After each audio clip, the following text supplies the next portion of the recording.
当喉咙里那口顽固的痰，像一块甩不掉的牛皮糖，让你咳不出、咽不下，甚至在夜深人静时把你呛醒，那种感觉不只是身体难受，更觉得自己活得没了尊严，日子也过得没滋没味。你是否也曾面对满桌佳肴却食之无味？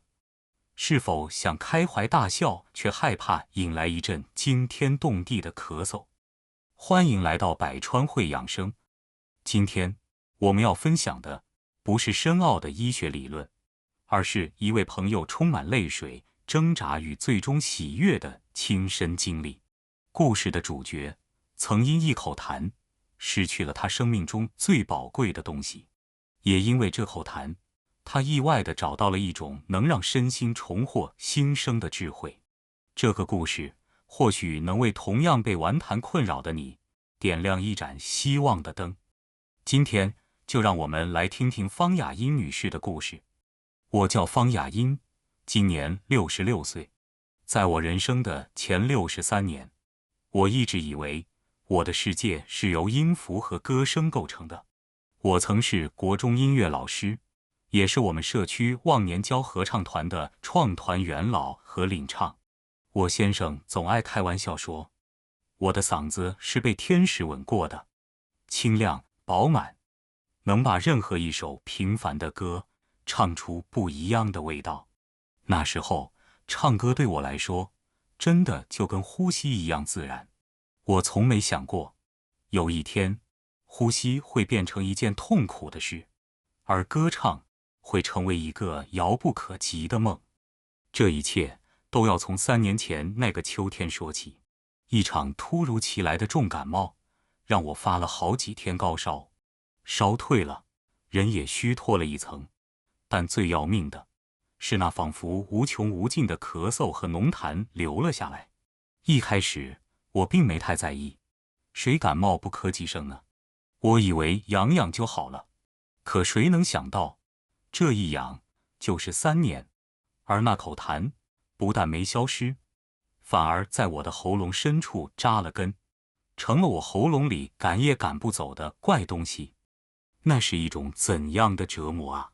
我的喉咙里好像永远都有一团粘稠的滑腻的东西，有时候是黄绿色的，有时候又是透明胶水状的，它就堵在那里，让我的声音变得沙哑毛糙，就像一台上好的收音机突然被干扰了信号，发出沙沙的杂音。我试着轻轻喉咙，想把它咳出来，可越是用力，它似乎就缠得越紧。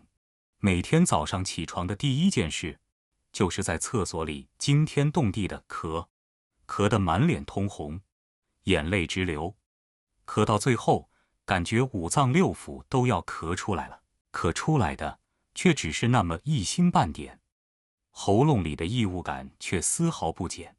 歌是彻底不能唱了。我试过，才刚唱到一个稍微高一点的音，喉咙就像被掐住一样，气息上不来，紧接着就是一阵压抑不住的猛咳。我从合唱团的领唱变成了连哼歌都要小心翼翼的病人。最终我主动退出了合唱团，那个我一手创办充满了我无数欢声笑语的地方。我还记得团长和老伙伴们来家里挽留我，我给他们泡茶，手都在抖。我不敢多说话，因为每多说一句都可能引来一阵尴尬的咳嗽。我看着他们关切又无奈的眼神，心里像被针扎一样疼。从那以后，我的世界好像就变成了黑白的。从前朋友聚会，我总是那个拿着麦克风不放的麦霸，现在呢，我成了角落里最沉默的人，生怕一个忍不住就毁了所有人的兴致。家里的钢琴盖上了厚厚的防尘布，那些我珍爱的歌谱被我束之高阁，放进了柜子最深的角落。我先生是个体贴的人，他到处为我打听偏方。今天听说冰糖炖雪梨润肺，明天又听说罗汉果泡水化痰。于是我家的餐桌上几乎天天都有这些润肺化痰的甜品。我满怀希望地吃着，1天、2天、1个月、2个月，可结果呢？我的痰不但没有减少，反而咳出来的痰变得更清晰，像泡沫一样。与此同时，我开始变得越来越怕冷，手脚总是冰凉的，胃口也越来越差，常常觉得肚子胀胀的，什么都不想吃。我当时以为是在给身体降火，后来才知道，我这是在把身体里那点仅存的火气、阳气都给浇灭了。我的声音也从最初的沙哑，变成了好像含着一口水说话般的模糊不清。我先生也急了，带我跑遍了台北的各大医院。西医的诊断是慢性支气管炎和过敏性咽喉炎，各种喷剂、消炎药、化痰药，吃了一大堆。有些药刚开始有点效果，能让痰稍微变稀一点，但药一停，很快又恢复原状，甚至变本加厉。还好有健保，不然光是检查和拿药，开销就不得了了。但就算这样，每次去医院挂号、排队拿药，来来回回花的钱和时间，也够让人心烦的。后来我们转向中医，A 医生说我是阴虚燥咳，开了养阴清肺的药。B 医生说我是气郁化火，开了疏肝解郁的方子。几个月下来，我喝下去的中药汤比我喝的水还多，家里整天弥漫着一股苦涩的药味。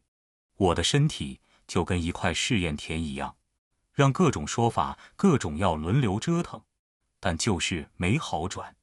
那段时间，我的情绪坏到了极点。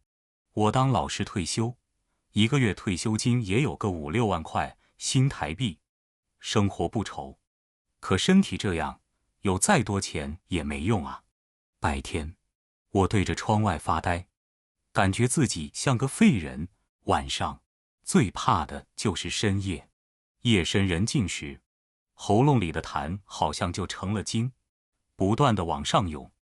我常常在睡梦中被一阵剧烈的咳嗽呛醒，然后就再也睡不着。我睁着眼睛看着天花板，听着身旁丈夫被我吵醒后，那虽然极力压抑，却依然清晰可闻的叹息声。有一次，他又一夜没睡好，早上起来无心地说了一句：“雅音，你再这样咳下去，我们俩都别想睡了。”就这一句话，像一根最尖锐的刺，狠狠扎进我本已脆弱不堪的心。我没回话，只是转过身，眼泪无声地流了下来。那一刻，我感觉自己不仅是个病人，更成了这个家的负担和累赘。我甚至产生了可怕的念头，觉得这样活着还有什么意思？真正的转折点发生在一个让我永生难忘的下午。那是社区的中秋晚会，地点就在我们楼下的花园广场。我本不想去，是我先生硬拉着我，说下去听听歌，散散心也好。晚会的压轴节目是我曾经带领的合唱团。当熟悉的《月亮代表我的心》的旋律响起时，我的心猛地一揪。舞台上站在我过去位置的是一个新来的领唱，他的声音很甜美，但不知为何，我总觉得少了点什么。我情不自禁地想跟着旋律哼唱，可喉咙里那该死的东西立刻就开始作祟，痒得我坐立不安。我拼命地压抑，用手捂住嘴，想把那阵呼之欲出的咳嗽压下去。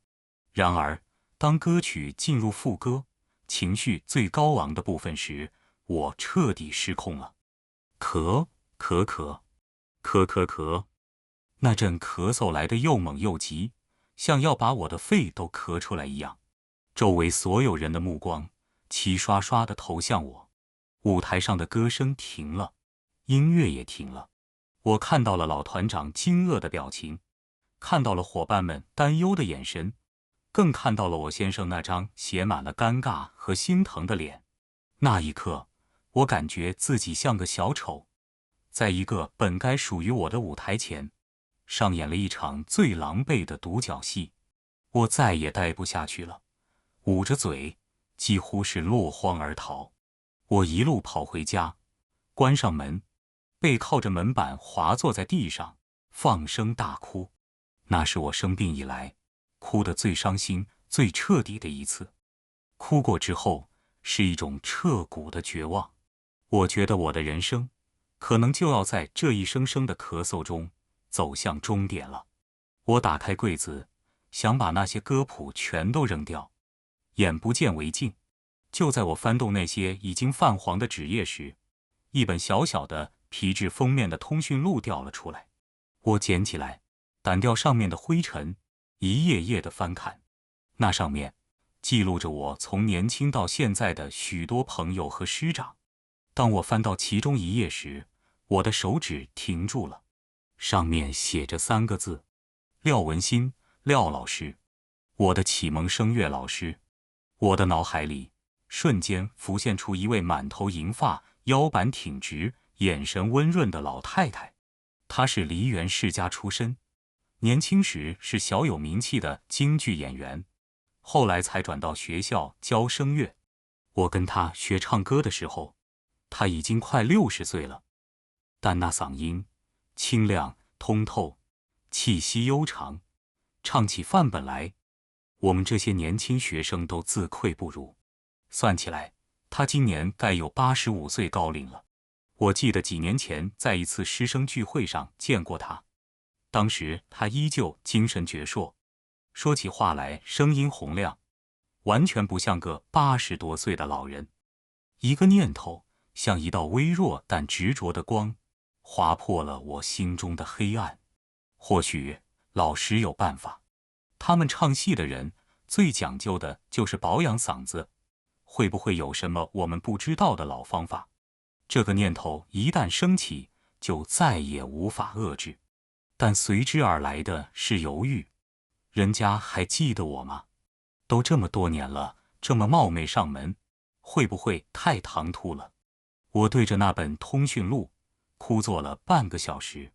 最后我想，我都已经这样了，还有什么比现在更糟的呢？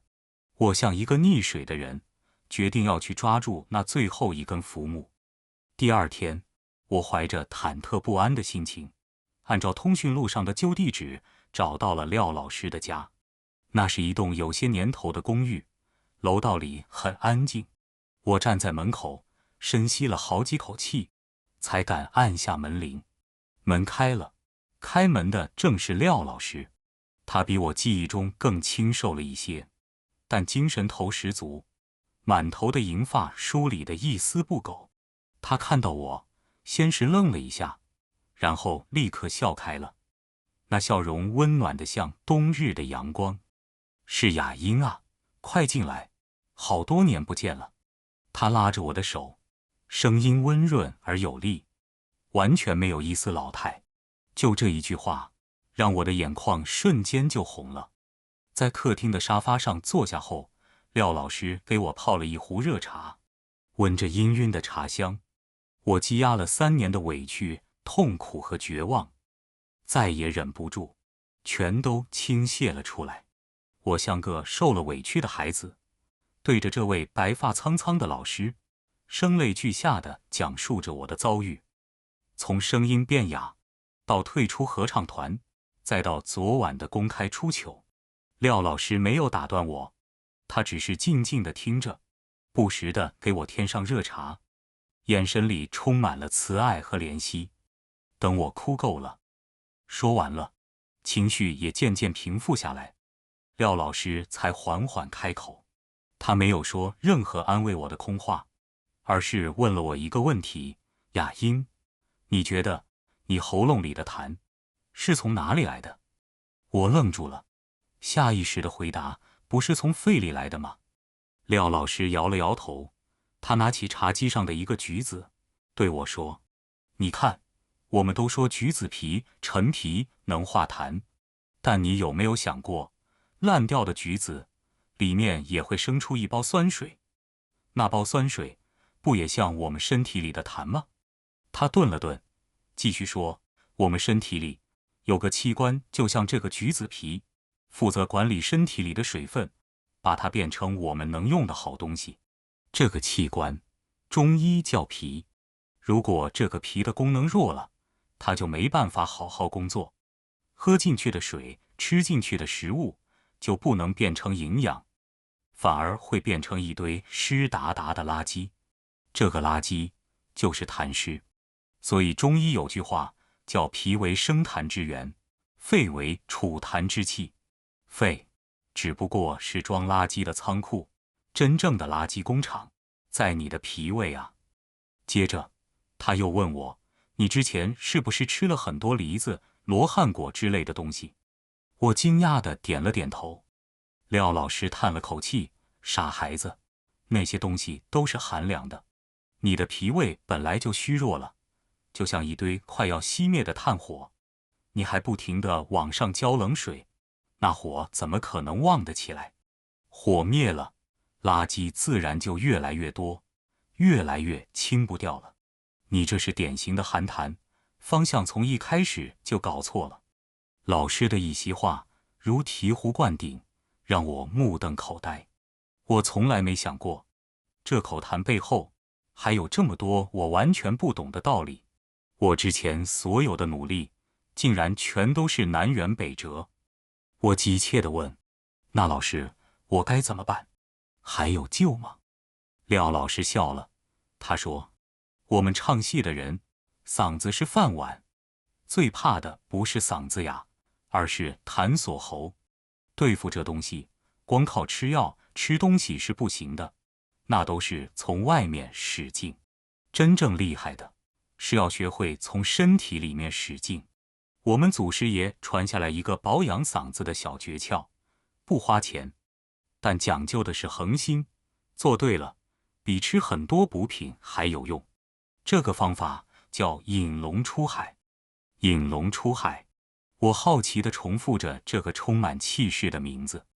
对，廖老师站起身，对我说，你跟我来，我教你。记住，这口顽固的痰，就像一条盘踞在深海里的懒龙，你拿根棍子去捅它，它反而跟你较劲。你要做的是让海水自己涨潮，再制造一个漩涡，温柔地把它引出来。接下来的1个小时成了我人生的转折点。廖老师亲自向我传授了这个引龙出海的方法。它一共分为3步，动作简单，但每一步都蕴含着深刻的道理。第1步叫揉地经。廖老师让我坐在椅子上，把一条腿翘起来，脚底板对着自己，然后用大拇指去揉搓脚底板凹陷处的那根大筋。他说，脚底是脾经走过的地方，这根大筋连着你的脾胃，你的脾胃寒湿太重，筋都僵硬了，每天把它揉软揉热，就等于在给你的脾胃生火，让它重新暖起来。这是从源头上让垃圾工厂停止生产。第2步叫振肺俞，它让我身体坐直，双手握成空心拳，然后反手过去，交替着轻轻拍打后背肩胛骨中间靠近脊椎的区域。他说，这里有肺俞穴，是肺的气血进出的门户。你的仓库里堆满了陈年垃圾，都粘在墙壁上了。这样每天轻轻地震动它，就像把墙上的灰尘拍下来一样，让那些顽固的痰松动，为下一步做准备。拍打的力道很讲究，要像拍打熟睡的婴儿一样，温柔而有穿透力。第3步，也是最关键的一步，叫龙吟吐纳。廖老师让我先用鼻子深深地、缓慢地吸一口气，感觉肚子像气球一样鼓起来，这叫气沉丹田。然后在呼气的时候，不能像平时一样直接呼出来，而是要微微收紧腹部，嘴巴发出呵的声音。但这个声音不是从喉咙里喊出来的，而是要用腹部发力，感觉有一股温热的气流从肚子深处像一条龙一样沿着胸腔盘旋而上，最后从喉咙里温和地吐出来。廖老师亲自给我做了示范，他的喝声低沉而绵长，充满了力量。他说：“你感觉到了吗？这股气流会在你喉咙里形成一个小小的漩涡，它不是去撞那口痰，而是去带动它。那些被你拍松动的痰会被这个气流漩涡轻轻地卷起来，带到你的嘴边。这时候你再轻轻一咳，它就出来了。这叫顺势而为，不是暴力对抗。”他叮嘱我，这个方法贵在坚持，每天早晚各做一次，每次15分钟就够了。而且做完之后要喝1小杯温开水，帮助身体把废物排出去。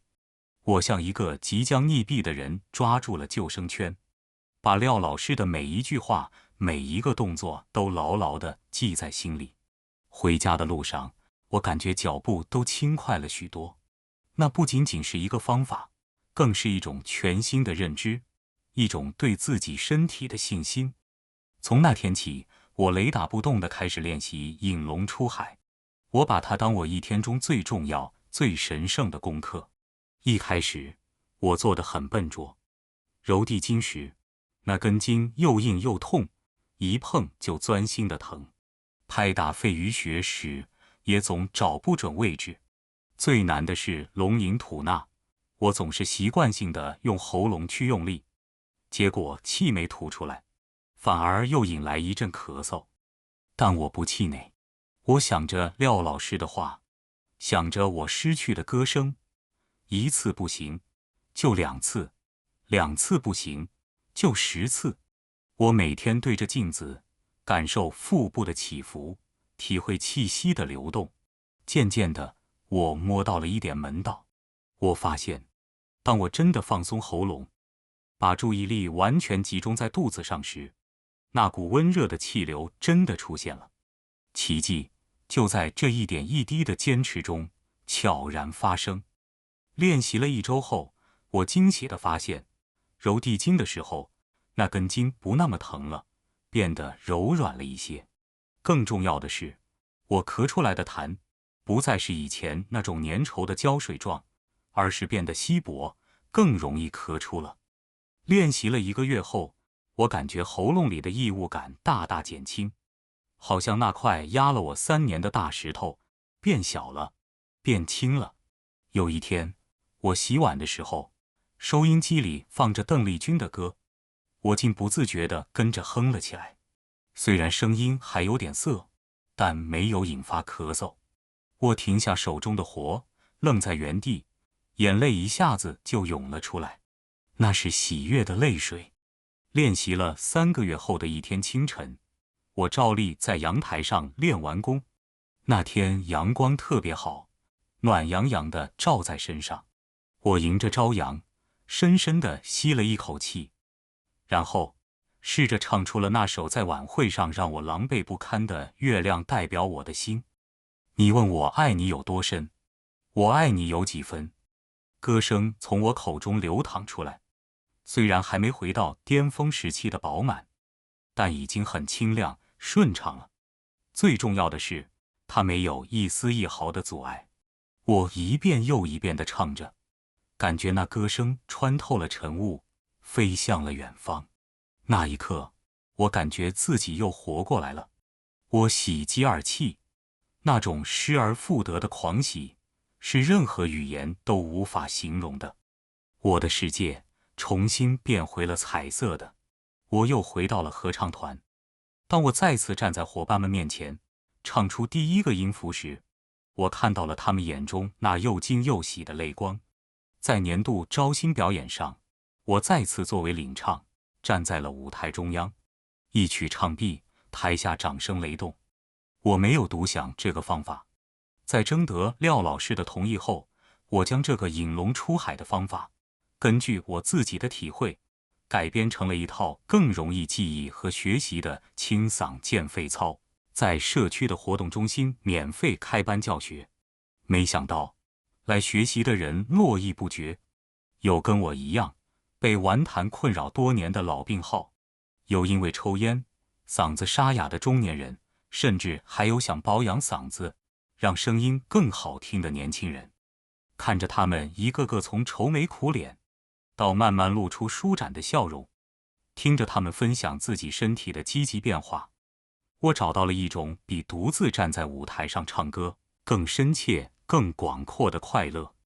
现在，我依然带领着我们的银发合唱团，我们的歌声里不仅有岁月的沉淀，更有助重获新生的喜悦和力量。回头看那段被一口痰困扰的灰暗岁月，我心中充满了感恩。是那段经历让我学会了谦卑，让我明白了人体自身的奥秘与伟大。